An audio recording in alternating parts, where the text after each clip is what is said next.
Episode की शुरुआत में जहाँ जिया आती है ग्रैंडमा के पास, लेकिन यहाँ तो ग्रैंडमा बेहोश हुई रहती है। वहाँ पे वो उसे देखती है, लेकिन वहाँ पे जब उसकी सांसें सुनती है, जब वो कि मर चुकी होती है। अब जिया यहाँ पे काफ़ी डर जाती है। वहाँ एक लेटर होता है कि तुम्हें मेरे 10% चाहिए, तो तुम बोल देती मेरा तुमने जान क्यों लिया जिया। तब तक यहाँ पे प्रेसिडेंट लेन की माँ और सिस्टर आ जाती है और यहाँ पे कहती है क्या किया तुमने मेरी माँ के साथ, तुमने उसे मार दिया। जहाँ जिया कहती नहीं मैंने ऐसा कुछ भी नहीं किया, मैं तो आई थी इन्हें उठाने के लिए, लेकिन यहाँ आके देखी तो ये डेथ थी। जहाँ वो मिलता है क्लू और उसे अरेस्ट करवा दिया जाता है। अब यहाँ पे जिया को बोला जाता है कि वो सच बताए। जहाँ जिया कहती है मैं सच नहीं जानती हूँ, मुझे सच में नहीं पता कि ग्रैंडमा को किसने मारा। अब ये बात उन लोग ज़बरदस्ती पूछने लगती है। जहाँ यहाँ पे दिखाया जाएगा जिया याद कर रही होती उन मेमोरी को जो कि वो प्रेसिडेंट लेन के साथ थी। अब वो ग्रैंडमा को क्या मुंह दिखाएगी और प्रेसिडेंट लेन को क्या होगा। अब उसे ये बात का पता चलता है तो उसे काफ़ी शौक लगता है कि उसकी ग्रैंडमा मर चुकी है, क्योंकि वो ऑफिस के कंपनी से बाहर गया हुआ था मीटिंग में। यहाँ ऑफिसर्स उससे पूछते हैं अगर तुमने जिया सच बताया तो मैं तुम्हारी सज़ा कम कर दूंगा। जहाँ बोलती है जिया कि मुझे सच में नहीं पता कि ग्रैंडमा को किसने मारा, मैं नहीं जानती हूँ। अगर मुझे कुछ भी पता होता तो मैं ज़रूर आपको बताती। इस बारे में अगर आप मुझे सज़ा देना चाहते हैं तो आप दे सकते हो मुझे।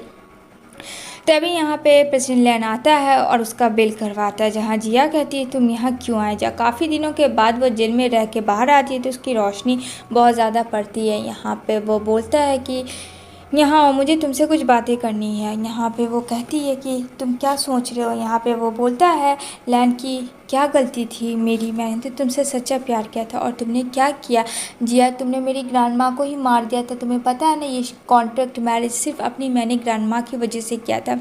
जहाँ बोलती है मुझे पता है लेकिन मैं क्या करूँ, बोलो बोलो मैं क्या करूँ। क्या लगता है 10% के लिए मैं ऐसा करूँगी, मतलब जैसे लोग सोच रहे हैं तुम भी मेरे बारे में यही सोच रहे थे, मुझे तुमसे यही उम्मीद थी। उधर रिया को दिखाया जाएगा जहाँ वो इंसान से प्यार कर बैठती है और इन दोनों का रिलेशनशिप काफ़ी स्ट्रॉन्ग हो जाता है। जहाँ वो इंसान कहता है कि देखो तुम कुछ ऐसी गलती मत कर देना गुस्से में जिससे कि तुम बेकाबू हो जाओ। जहाँ रिया कहती नहीं होंगी मैं, क्योंकि मेरे पास जो तुम हो, और प्लीज़ मुझे छोड़ के मत जाना क्योंकि मुझे तुम्हारी ज़रूरत है। और यहाँ पे रिया और वो बॉडीगार्ड वो दोनों एक दूसरे के साथ इंटीमेट हो जाते हैं।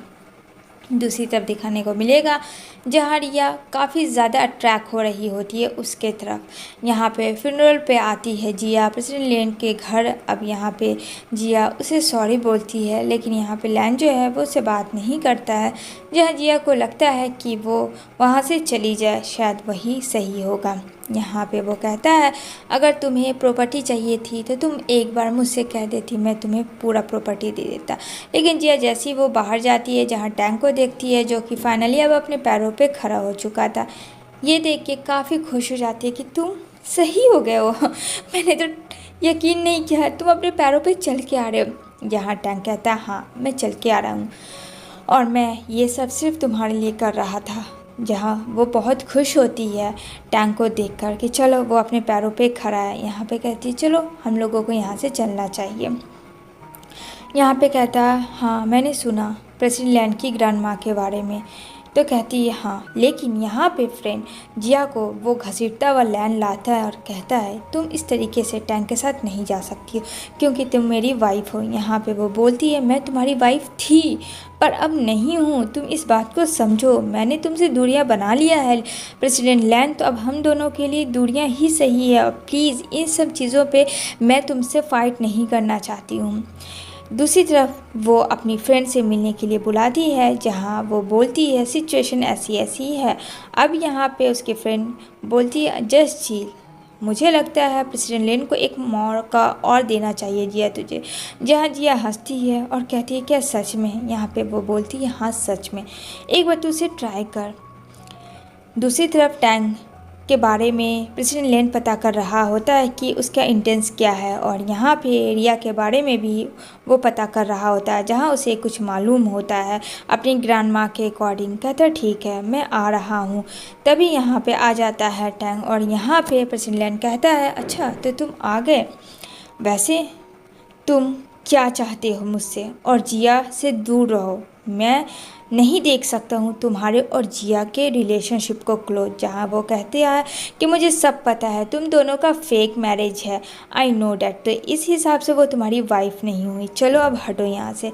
इतना कह के वो वहाँ से चला जाता है। इधर जिया को कोई किडनैप करता है। यहाँ पे जिया जैसे तैसे करके अपनी रस्सी खोलती है और वहाँ से भागती है।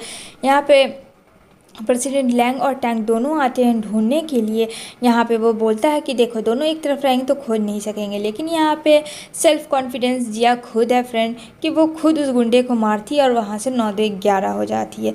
जैसे वो भागती है, यहाँ पे एक आदमी मास्क लगाया हुआ उसका पीछा करता है और यहाँ पे चाकू लाता है उसे मारने के लिए, लेकिन फ्रेंड जिया भी कम नहीं थी। वो चाकू से उल्टा उसे मारती और कहती है मुझसे दूर रहना तुम। यहाँ पे कहता है मैं भी चाहता हूँ कि तुम्हें अभी इसी वक्त मार दूँ, बट क्या करूँ, मुझे ऑर्डर नहीं है कि मैं तुम्हें मार सकता हूँ, वरना अभी किसी वक्त मार दूँ। वहाँ पे प्रेसिडेंट लेन आता है और कहता है रुको, तुम ऐसे नहीं कर सकते हो, तुम्हें जो चाहिए मैं तुम्हें दूँगा, पर प्लीज़ उसे छोड़ो अभी इसी वक्त। इतना करके वो वहाँ से भागता है, लेकिन यहाँ पे जिया कहती है मैं तुम्हारे साथ नहीं जा सकती हूँ। पर वहाँ पे बोलता है क्यों तुम मेरे साथ नहीं जा सकती हो। यहाँ पे जिया को बॉम्ब लगा हुआ होता है। यहाँ पे बोलता है बॉम्ब कहाँ है, जो कि उसके स्टमक में बॉम्ब लगाया था। और यहाँ पे जिया कहती है कि मैं अकेले मरना चाहती हूँ, मैं तुम्हारे साथ नहीं मरना चाहती हूँ। लेकिन यहाँ पे बोलता है तुम्हें मुझ पर भरोसा है, और वो रिफ्यूज़ कर देता है उस बॉम्ब को। जहाँ दोनों को फिर लंबी लंबी सांसें आती है कि चलो फाइनली ये बॉम्ब का चक्कर तो ख़त्म हुआ, वरना एक के साथ सारे लोग मर जाते। यहाँ पे कहता है तुम ठीक तो हो ना। यहाँ पे वो काफ़ी डरी भी होती है, लेकिन इन दोनों के बीच में एक प्यारा सा किस होता है और कहती है हाँ मैं ठीक हूँ अब।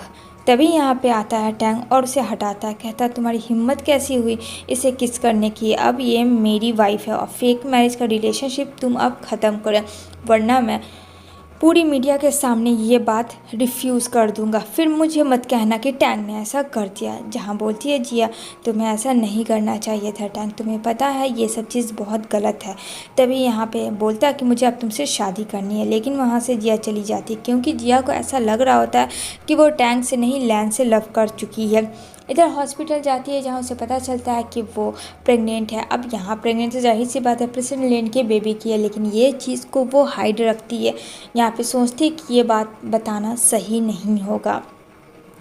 यहाँ पे वो जाती है, लेकिन यहाँ पे उसकी मॉम बहुत ज़्यादा टोंट करने लगती है प्रेसिडेंट लेन की कि एक तो मेरी ये सासू माँ को मार दी और अब मेरे बेटे के पीछे पड़ी हुई है। जहाँ जिया कहती है ऐसा कोई भी मेरा इंटेंस नहीं है, आप अपने बेटे को किनारे रख सकती हैं। दूसरी तरफ यहाँ पे जैसे वो घर आता है लैन, जहाँ बोलती है उसकी मॉम पूछो कि ये बच्चा किसका है, क्या तुम्हें पता है कि ये इसका बच्चा कोई और है और तुम हो कि बस इसके प्यार में पागल हो। जहाँ लैन बोलता है क्या ये बात सच है, क्या माँ मेरी जो कह रही है सच में। अब यहाँ पे वो नहीं बताना चाहती थी यह रियलिटी कि क्या है, लेकिन यहाँ पे वो चुप हो जाती है, कहती छोड़ो मुझे।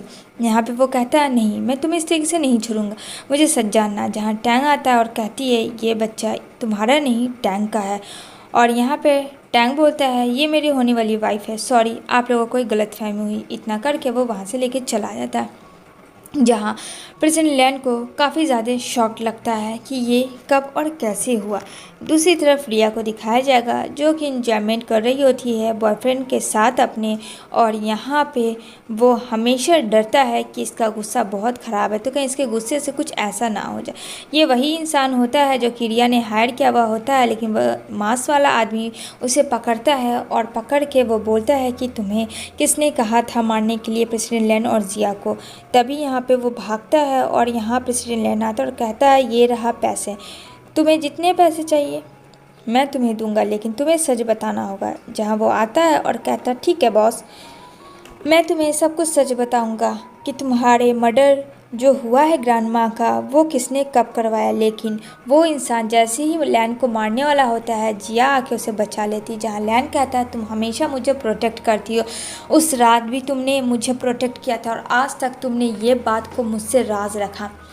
अब तो यहाँ पे फ्रेंड जिया कुछ नहीं बोलती है, वो चुप हो जाती है, वो जाने लगती है। जहाँ लैन कहता है उस रात वाली लड़की तुम ही थी ना। जहाँ जिया कहती है हाँ मैं थी, क्या कर लोगे तुम? जान के भी सच्चाई कोई फ़र्क नहीं होता। तुम्हारा और मेरा रास्ता, अब दोनों का रास्ता बहुत अलग हो चुका है। तो तुम अपने रास्ते और मैं अपने रास्ते। जहाँ पे वो बोलता है आई एम सॉरी, मुझे माफ़ कर दो, मुझे पता है ग्रैंड माँ को तुमने नहीं किसी और ने मारा और उसके बारे में मैं पता करके रहूँगा। यहाँ पे प्रिंसेस लेन ने ठान लिया होता है कि अब वो पता करेगा। जहाँ देखने को मिलेगा रिया के ग्रैंडफादर आते और कहते हैं तुम मेरी ग्रैंड डॉटर के साथ बहुत गलत कर रहे हो। कहता है सॉरी, मुझे ध्यान रखना होगा, आगे से ऐसा ना हो। इधर रिया जिया को कहती है प्लीज़ तुम कन्विंस करो प्रिंसेस लेन को कि वो मुझसे शादी कर ले, क्योंकि वो मुझसे दूर जा रहा है। जहाँ जाती है जिया और प्रिंसेस लेन को कहती है कि वो तुम्हारे बच्चे की माँ बनने वाली है, तो प्लीज़ तुम उसके देखो। जहाँ कहता है वो नहीं, तुम मेरे बच्चे की माँ बनने वाली हो, तो बोलो मैं तुम्हें छोड़ दूँ।